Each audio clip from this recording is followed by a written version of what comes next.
Hi, everyone, and welcome to episode 16 of the David Guillen podcast. As always, I appreciate your time. I will keep this short and succinct, and hopefully every line is impactful for you. I also suggest that you hear it again, because every time you hear this podcast a second time, you will reveal more secrets, you will learn more lessons. And of course, I am always so grateful that you are sharing this wisdom out with the world.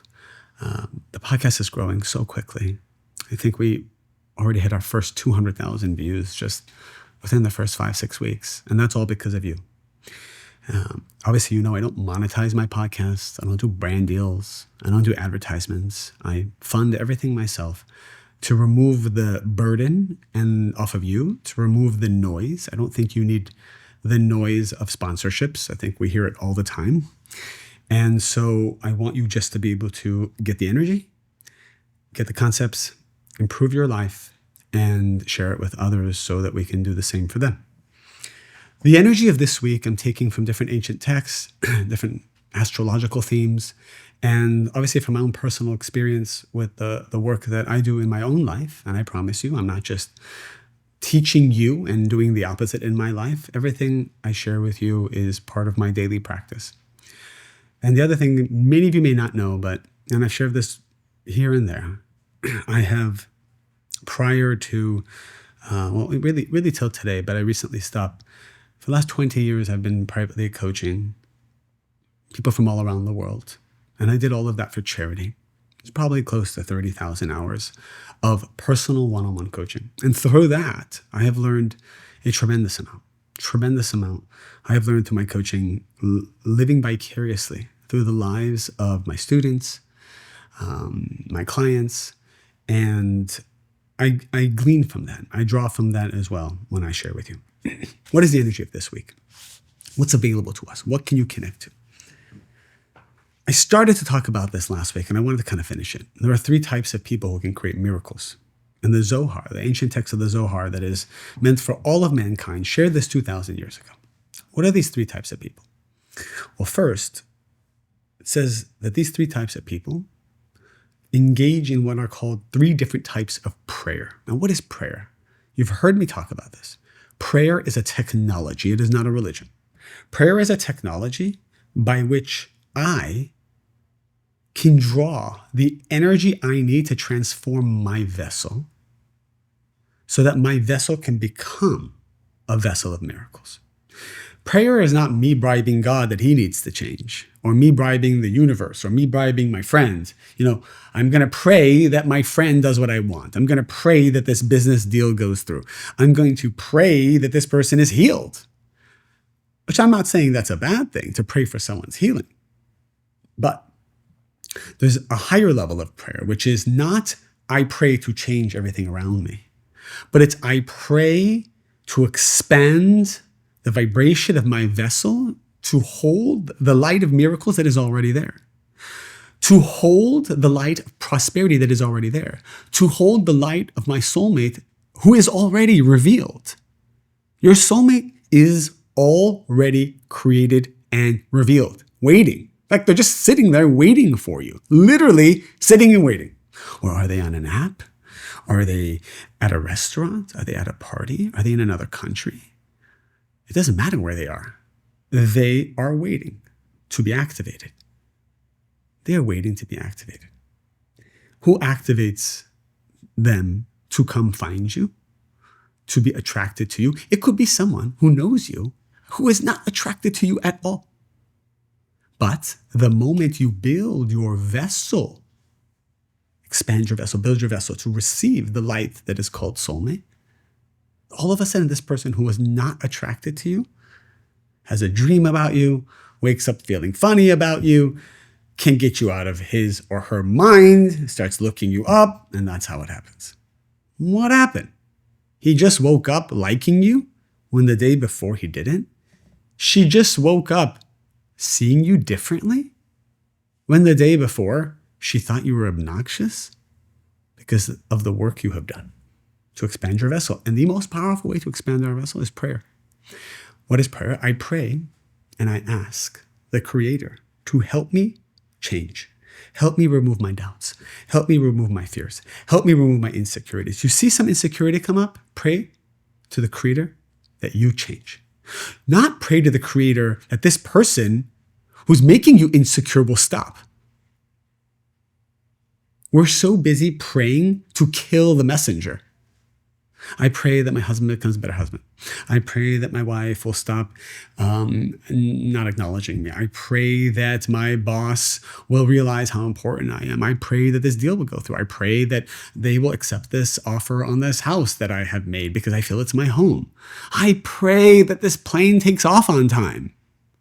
Like, this is what we're doing all day long. We're praying for everyone else to stop what they're doing.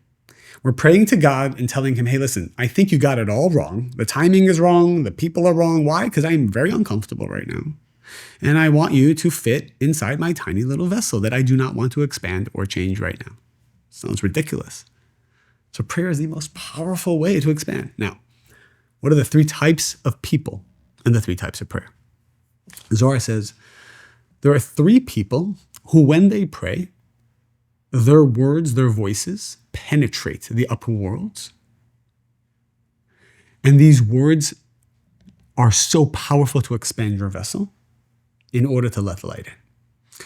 It says the one is called the prayer of the poor. The other is called the prayer of a king. And the third is called the prayer of a spiritual soul, like a righteous soul, someone who is doing a lot of spiritual work on them. So we have 3 types of people. Someone who is broken, literally just broken, not necessarily spiritual, just broken, going through a tough time, going through a dark time, nothing's working for them. Their ego is broken, physically and spiritually. Then there's a king, a person, a president, someone who runs a lot of responsibilities. Someone, it can be the president of a country, a king of a country. It can be CEO of a company. It can be a vice president or a manager that has a lot of responsibility. As long as there are people who rely on you, it can be the head of the household. It can be a father or a mother, and you have a lot of children and you have a lot of responsibilities. You become that king, so to speak, or that queen.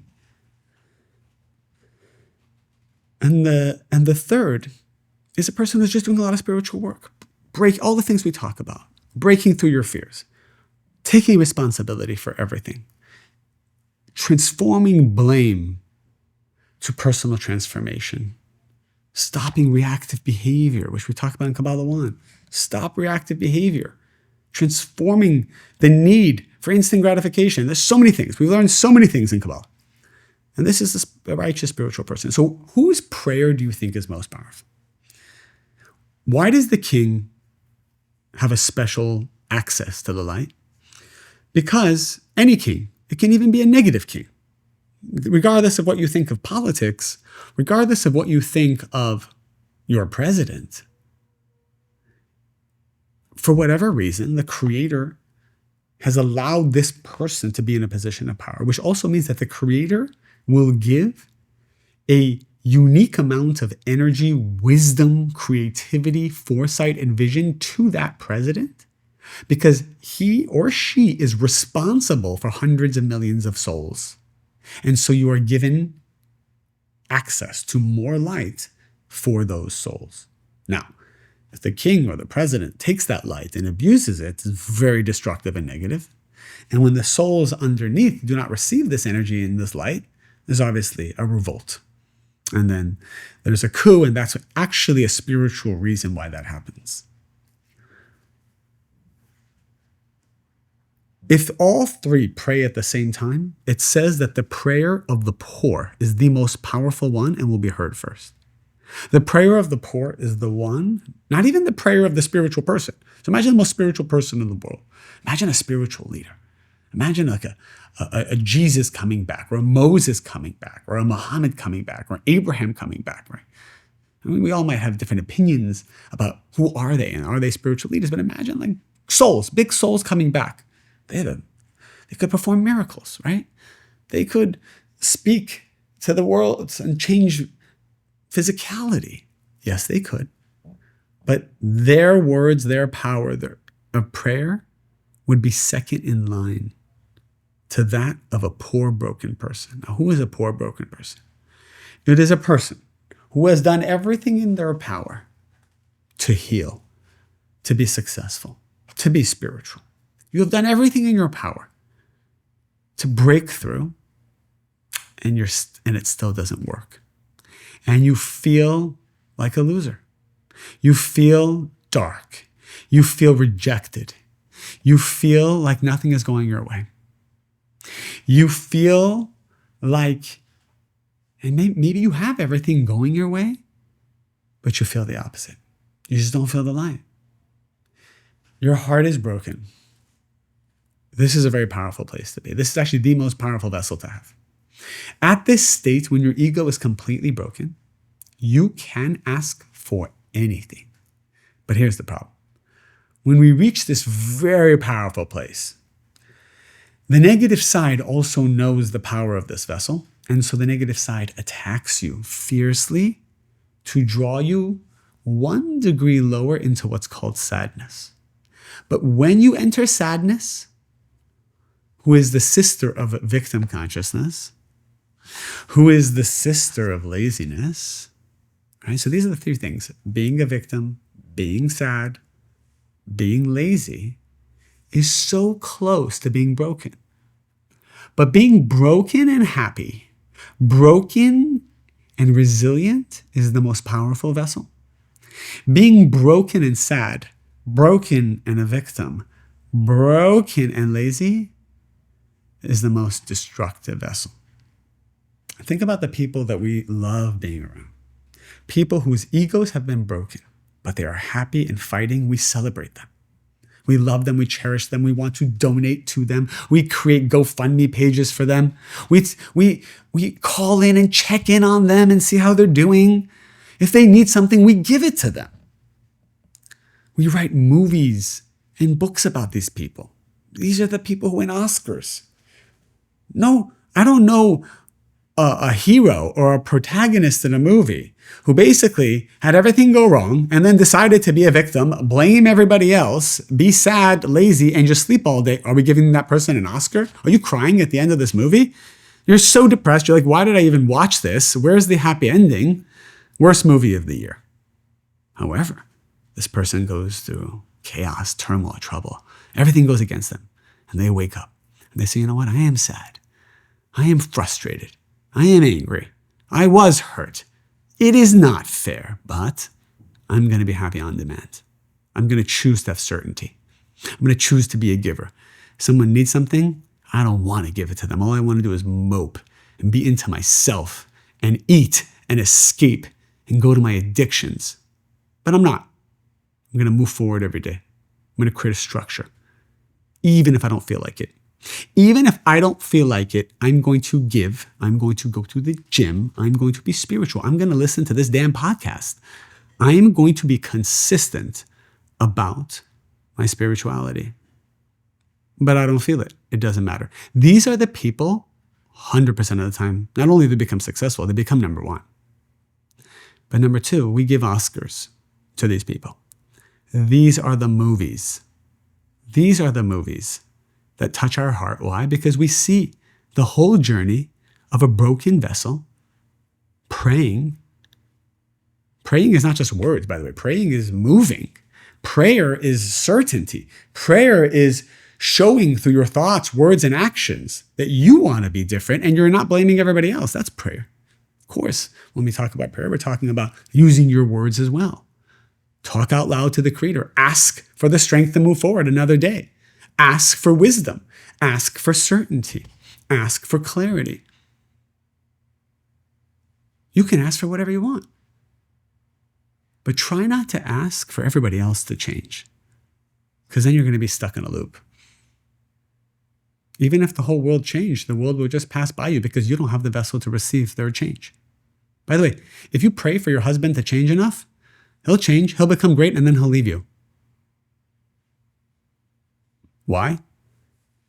You don't think I've heard this before? I outgrew her. I outgrew him. We just didn't have the connection anymore. I have a theory on this. Many times it's because we are pushing the other person to change and grow, and we're praying subconsciously that they'll be different. And guess what? He heard your prayers. She heard your prayers. Woke up one day, started to have more certainty. Woke up one day, started to have more confidence. Thanks to your prayers, you expanded his vessel. And then he woke up one morning and said, wait, why am I with you? I know it's harsh what I'm saying, but I want all of us, I'm talking to myself too, I want all of us, myself included, to get out of the mindset that other people need to change. The people we are attracting in our lives are the people that our vessel can handle. That's it. Change the vessel, we change the people. What's a mantra for us that we can end with to tap into this week's energy? Creator, help me at every moment, whether life is amazing or difficult, to feel broken inside, to feel that I'm just a channel. It's not me who's doing any of it. And I need the light of the Creator. That's how you know you're broken. When you feel you need the Creator. When you feel you don't need the Creator and you got it all handled, you're not broken. And Creator, help me move forward, be happy, be resilient. And I know I can only do it with you.